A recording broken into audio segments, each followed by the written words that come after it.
ایک تو میں نے شروع میں جو 2 آیات پڑھی تھی کہ تحریک پاکستان کا بیسک موٹیویشن جو ہے وہ سورہ انفال کی آیت نمبر 26 میں ہے.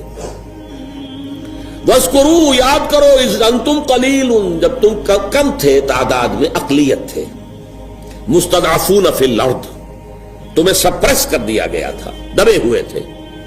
تخافون، تمہیں خوف تھا، ان یتخطفکم الناس، کہ لوگ یعنی غیر مسلم تمہیں دبا لیں گے، اچک کر لے جائیں گے، برباد کر دیں گے. فآواکم، اللہ نے تمہیں پناہ دی، پناہ گاہ عطا فرمائی. وأیدکم بنصرہ، اپنی نصرت سے تمہاری تائید کی. ورزقکم من الطیبات لعلکم تشکرون، اور تمہیں پاکیزہ رزق فراہم کیا تاکہ تم شکر ادا کرو. یہ پاکستان کی تصویر ہے قرآن مجید کے اندر، اس لیے کہ حضور کی حدیث ہے، آج بھی میں جمعے میں بیان کر چکا ہوں اس کو، کہ اس قرآن کے اندر فی ہے خبر ما قبلکم و نبأ ما بعدکم و حکم ما بینکم. حضور نے فرمایا اس میں تم سے پہلے کی قوموں کے حالات بھی ہیں، تمہارے بعد میں آنے والوں کے حالات بھی ہیں، اور جو تمہارے مابین اختلافات قیامت تک ہوں گے ان کا حل بھی موجود ہے. تو یہ ہمارا ذکر ہے پاکستان.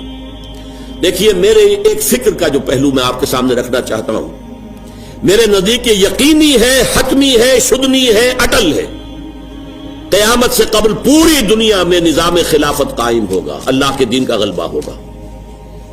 قرآن مجید میں اس کا صغرا کبرا ہے. وہ صغرا کبرا کیا ہے؟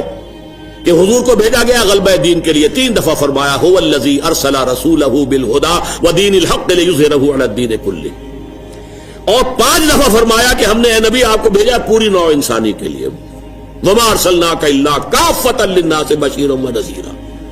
منطقی نتیجہ کیا ہے؟ حضور کا مقصد بعثت اس وقت پورا ہوگا جب کل روح ارضی پر، کل عالم انسانیت پر اللہ کا دین غالب ہو جائے.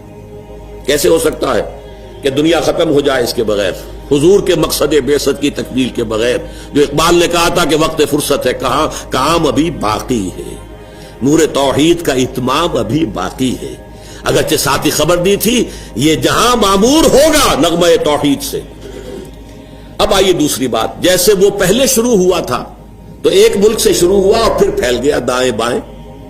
عرب میں حضور کے دستے مبارک سے اسلام کا غلبہ ہوا، اور پھر 3 فوجیں نکلی، ایک مشرق کی طرف، ایک مغرب کی طرف، ایک شمال کی طرف. عراق سے ہوتے ہوئے ایران، اور ایران سے اور آسان کی طرف، ادھر یہ کہ شام سے ہو کر اور مصر کی طرف، اور یہ کہ آگے اٹلانٹک، ادھر یہ کوہ قاف تک. اسی طرح اب بھی کسی ایک علاقے سے ہوگا. وہ علاقہ میرے نزدیک پرائمریلی پاکستان ہے اور سیکنڈریلی افغانستان ہے. یہ اللہ نے ہمیں موقع دیا ہے. میرے نزدیک اس کے ایک تو احادیث کے اندر اشارے، 2 حدیثیں 3 حدیثیں دی گئی ہیں اس کے اندر، کتابچے کے اندر، لیکن میں جو گنوانا چاہتا ہوں کہ اللہ کی مشیت کا مظہر کیا ہے. ختم نبوت کے بعد سب سے بڑا جو دینی منصب ہے وہ ہے مجددین. 1000 برس تک مجددین امت عالم عرب میں آئے، 11ویں صدی سے شروع ہو گئے ہندوستان کے اندر. مجدد الفسانی، شاہ ولی اللہ دہلوی، سید احمد بریلوی، شیخ الہند مولانا محمود حسن، اور پھر عظیم ترین شخصیت علامہ اقبال جیسا مفکر، مولانا مودودی جیسا مصنف، مولانا الیاس جیسا مبلغ. پوری دنیا میں ان کی پیرل شخصیتیں کوئی ہے ہی نہیں. پھر تحریک خلافت پوری دنیا میں کہیں بھی نہیں سوائے پاکستان کے، سوائے ہندوستان کے. پھر یہ کولونیل رول سے آزادی سوائے یہاں کے کہ اسلام کا نعرہ لگا، کہیں بھی نہیں. کہیں وہ نسلی میلین نیشنلزم کی بنیاد کے اوپر سارا کچھ جو ہوا ہے، یہ انڈونیشیا وغیرہ میں، ملیشیا میں ملے نیشنلزم، اور عرب نیشنلزم کی بنیاد پر ہوا عالم عرب میں. اسلام کا نعرہ صرف یہاں لگا. پھر معجزہ ہے پاکستان. میری کتاب میں نے ثابت کیا معجزہ ہے، کسی اصول سے ثابت نہیں ہوتا کہ پاکستان بننے والا تھا. یہ تو بالکل اللہ تعالیٰ کی سنت ہے. عسى ربكم ان يهلك عدوكم ويستخلفكم في الارض فينظر كيف تعملون. ہو سکتا ہے کہ تمہارا رب تمہارے دشمن کو ہلاک کر دے، تمہیں زمین میں حکومت دے، پھر دیکھے گا تم کیا کرتے ہو. یہ ہے پاکستانی قوم کے لیے. یہ گھڑی محشر کی ہے، تورسائے محشر میں ہے. پیش کر غافل عمل کوئی اگر دفتر میں ہے. پھر قرارداد مقاصد کا پاس ہونا. پھر اب یہ سود کے بارے میں کہ جو اس وقت کا عالمی مالیاتی جو استعمار ہے، اس کا اصل جو اٹکنڈا ہے وہ تو یہی سود ہے. اقبال کہتے ہیں ای بنوک، ای فکر چالاک یہود. یہ بینکنگ کا پورا نظام جو ہے یہودیوں کے چالاک ذہن کی پیداوار ہے. نور حق سینہ آدم ربود، اس نے انسان کے اندر سے جو اللہ کا نور تھا، نفخت فیہ من روحی، اسے نکال پھینکا ہے.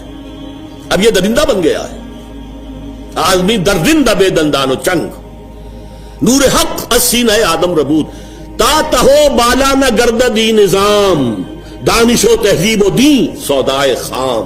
جب تک یہ بینکنگ کا نظام جو ہے تہو بالا نہیں ہوتا، ختم نہیں ہوتا، اس وقت تک نہ دانش کا کوئی امکان ہے، نہ دین کا، نہ تہذیب کا۔ اور وہی بات علامہ قائد اعظم نے کہی، اسٹیٹ بینک آف پاکستان کا افتتاح کرتے ہوئے کہی کہ یہ نظام نہیں، ہمیں اپنا نظام بنانا ہوگا۔ تو بہرحال ان حوالوں سے اللہ تعالیٰ نے بہت سے شواہد جمع کر دیے ہیں کہ یہاں سے احیاء ہوگا۔ بدقسمتی سے ہم اپنا سبق بھول گئے، منزل سے بھٹک گئے، ہماری دینی قیادت نے بہت بڑی غلطی کی، ہمالیہ ایسی غلطی کی، پاور پالیٹکس میں اپنی صلاحیتوں کو، قوتوں کو ضائع کر دیا۔ ہو سکتا ہے بھولا ہوا سبق یاد